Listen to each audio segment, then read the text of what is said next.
शाम को आते हुए राशन लेते आना। और हाँ, मुन्ना के स्कूल में फीस भरनी है, उसके लिए पैसे देते जाओ। बीवी की इस मांग पर जेबें उल्टी करके दिखाने के सिवा बड़े के पास कोई दूसरा उत्तर नहीं था। माथे पर चिंता की शिकनों के साथ सवेरे तो बड़ा भाई अपने काम पर निकल गया, लेकिन उस शाम उसने पूरे परिवार के सामने इस आर्थिक संकट को दूर करने के लिए एक प्रस्ताव रखा। क्यों ना हम उस प्लॉट को बेच दें जिसे बाबूजी ने लक्ष्मी को शादी में देने के लिए खरीदा था। बेटी को दी हुई चीज़ वापस नहीं मांगते, पाप लगता है। लक्ष्मी का जन्म होते ही घर खुशियों से भर गया था।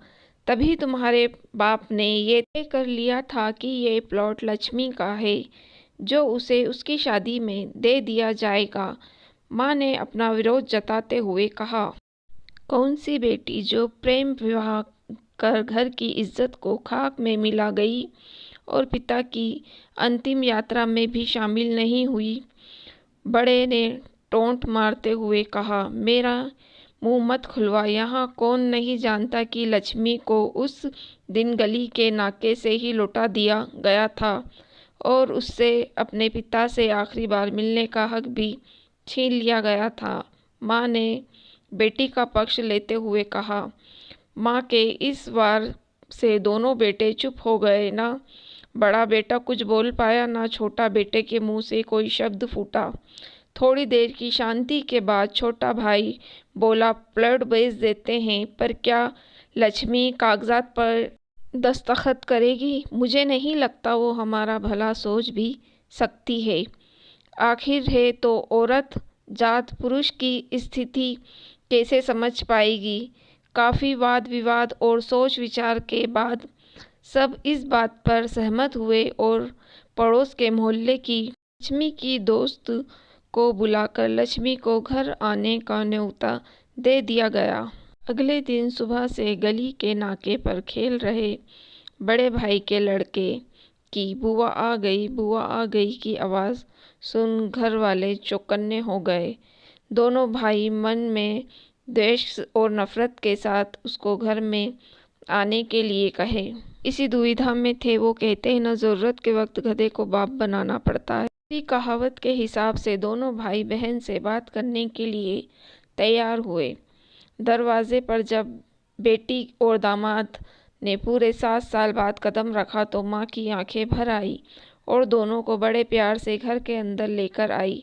बेटी और दामाद भी माँ का इतना स्नेह देखकर भावुक हो गए और शाम को साथ में बैठे। बेटी दोनों बेटों और दामाद के आगे हिचकिचाते हुए माँ ने ही प्लाट का मुद्दा उठाया। लक्ष्मी को थोड़ा अंदेशा था कि कोई बड़ी बात होगी। लक्ष्मी उसी दिन से ये सोच रही थी कि ऐसी क्या बात हो सकती है कि जो खड़ूस भाई उसे बाप का मुंह भी देखने के खिलाफ थे, वो अचानक इतने कैसे पिघल गए। लेकिन अब उसको सारी बात समझ में आ गई।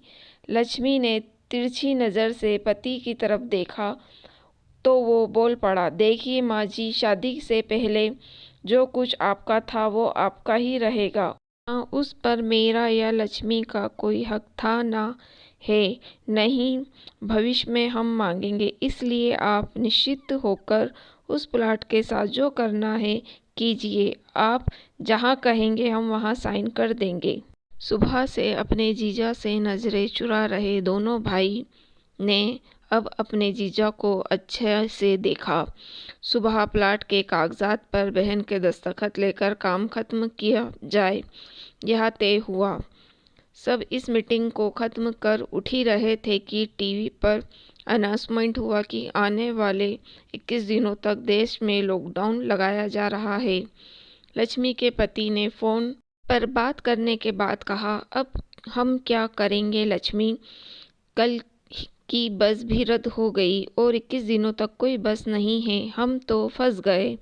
इस खबर से दोनों भाई बहुत निराश हो गए, क्योंकि एक तो उनकी आमदनी कम थी और दोनों लोगों का और खाने पीने का बोझ बढ़ गया था। लेकिन माँ अंदर ही अंदर खुश थी, क्योंकि इतने बरसों बाद घर वापस लौटी बेटी इसी बहाने कुछ दिन आराम से उनके साथ रह पाएगी। दोनों भाई छुटक सब्जी और फल बेचा करते थे।